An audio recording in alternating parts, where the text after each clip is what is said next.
These past few chapters for the Boruto manga have been very interesting to say the least, and mainly because of a few very intriguing things that have been showcased from these manga chapters. I'll make separate videos talking about each topic. This one is going to be focused more on this new Kurama that has been introduced into the manga, whereas the next one is going to be more focused on this bull thing that has made Boruto public enemy #1. Again, this guy's basically an S-class rogue shinobi and didn't do a single thing wrong. It's not like he killed his clan. Anyways, chapter 11 starts off by some back and forth between Kurama and Hima versus Jura. It's interesting how Hima's Nine Tails frenzy mode is much more relaxed and calm but determined, whereas Naruto basically becomes a fucking wildebeest on acid and is almost purely an animalistic rage-induced demon. The jolt in power lets Hima catch Jura off guard with the new power up to the point where anyone should really start to question the power scaling in the Naruto verse. I'm not a power scaler, which is why you don't really see me making versus battles on this channel, though that may change. Stay tuned. But Hima is really only supposed to be on par with Land of Waves Naruto. In fact, she's supposed to be weaker, given the fact that Naruto is not only a more trained shinobi than she was at that point in time, but his version of Kurama was much older and much more powerful as well. Yet despite this, Hima is able to actually go against Jura, who is somewhere between above Kinshiki level, yet below Ishiki in terms of power. That's not exact, so don't quote me, but he's definitely relative to that level of power as an Otsutsuki. The manga plays it off as Jura was basically just caught off guard, which is believable, I guess, simply because Jura does not seem to really take anything that the young shinobi are doing seriously. But after Hima's power up, Jura subsequently starts to utilize some effort and power and quickly starts to demolish Hima. Hima, being the young shinobi who's extremely inexperienced with utilizing Biju chakra, is quickly at an extreme disadvantage, but is fortunately able to survive. But that's not the focus I want to talk about here, guys. It's mainly about the things that Kurama says and does that's intriguing. The first thing to pay attention to is the fact that Kurama is even alive. Like, why the fuck is Kurama like the Undertaker returning from the grave when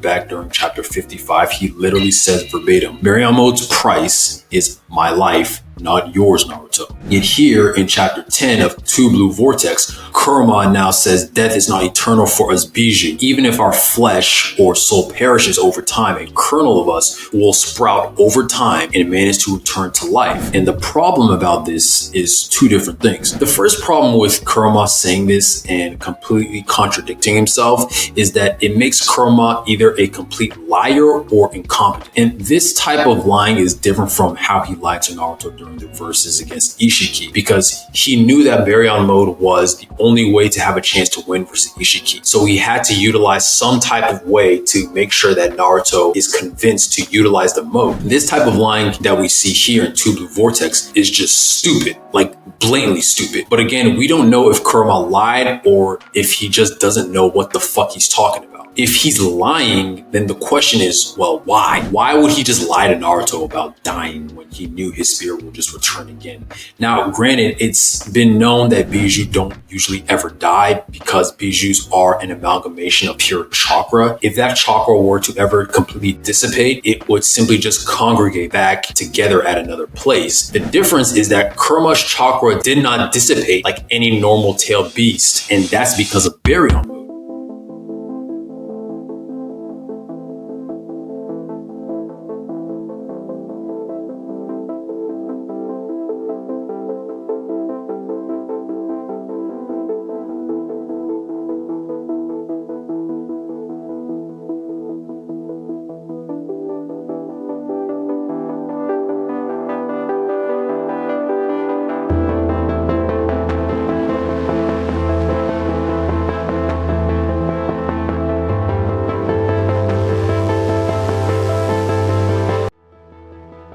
Baryon mode was introduced during the first part of the Boruto manga, and thankfully Kurama goes into pretty great detail explaining the new form. He states that the form inherently works like nuclear fusion. Okay guys, we're going back to chemistry class for a bit. Anyways, Kurama goes to explain baryon mode is like nuclear fusion, and the way nuclear fusion occurs is by the nuclei of certain subatomic particles combining or fusing to create a new particle. And this fusion of particles release a massive amount of energy. This energy is known as binding energy. Bringing all this chemistry talk back to anime, think of the subatomic particles as Naruto and Kurama's chakra binding together, and the unique energy that's released is the energy that lets Naruto go into baryon mode. See, the normal way a Jinchuriki like Naruto utilizes a Biju's chakra is by essentially shelving his own chakra to then utilize the Biju's, or by utilizing both his chakra and the Biju's chakra.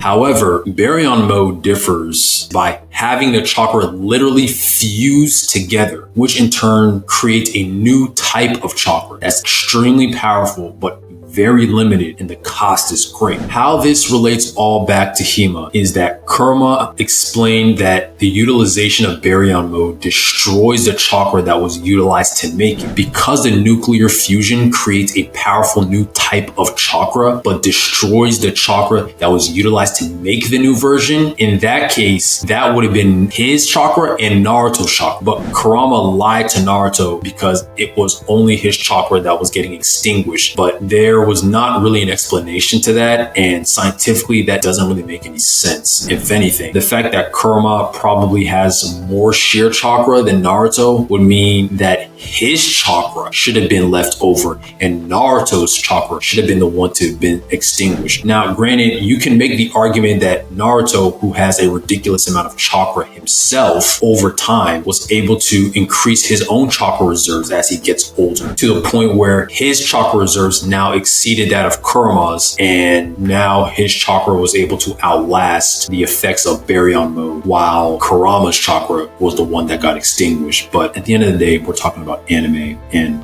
everything's not going to make sense all the time in anime, so whatever. The main point is that Kurama himself should have been dead, because the process of baryon mode should have extinguished his chakra completely, and the process of baryon mode is unique in how it's created. Therefore, his chakra should have been done like completely, yet he was able to return. Anyways, the next interesting thing that Kurama says is that Hima has a higher affinity to his own chakra than any of his predecessors, even Naruto. And that actually makes sense given the fact that Hima is a descendant of both the Uzumaki and Hyuga clan, and both of those clans are closely tied to Kaguya, the progenitor of all the chakra on Earth, and therefore has a closer alignment to the chakra utilized to create those tailed beasts, otherwise known as the chakra of Hagoromo Tsutsuki. Now, the next topic we'll talk about is actually something this version of Kurama can do that the previous version could not, and that's heal other people. Kurama gave Naruto a Wolverine-like healing factor, but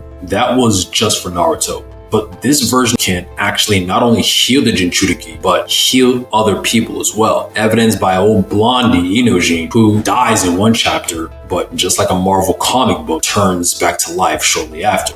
And this was because Kurama was able to heal him. I don't know how, I don't know why, but it's just another example that this version of Kurama is slightly different than the one that we're accustomed to. Side note, Juro seems to massively respect intelligence, just inherent, which is why he hopes to meet Shigadai again. He probably sees people like Shigadai as a source of external information past that of books, to which he can continue to learn from. Juro seems to be the most practical of any Otsutsuki that has appeared thus far. Rationality seems to be at the forefront of how he makes many of his choices. Anyways, this version of Kurama is able to make a tail beast bomb as well, which is surprising, but probably not shocking. Kurama could always make a tail beast bomb. It was just Naruto who couldn't make one at the start. Tail beast bomb jutsu is created by mixing negative red chakra and positive blue chakra at a 2:8 ratio when it's compressed. Kurama, having plenty of experience experience in doing so would have been able to help Naruto in creating a Tail Beast Bomb, but Naruto and Kurama were not on helpful and friendly terms at the time in the same way that Hima and Kurama are right now, which is probably the main reason why Hima was able to utilize the Tail Beast Bomb, yet Naruto at the beginning was not able to. Jorah himself was even surprised that Hima was able to utilize the Tail Beast Bomb, but as was stated before, Hima is uniquely allied to her Tail Beast, unlike many other Jinchuriki. Anyways, the rest of the chapter gets finalized by Hima barely surviving after Jorah starts to utilize his true abilities and Hidari gets close to killing Sarada. Next time, we're going to be discussing chapter 12 and all the details and information that happens in that chapter. Thanks for watching, guys. Be sure to leave a like and also subscribe as well. Take care.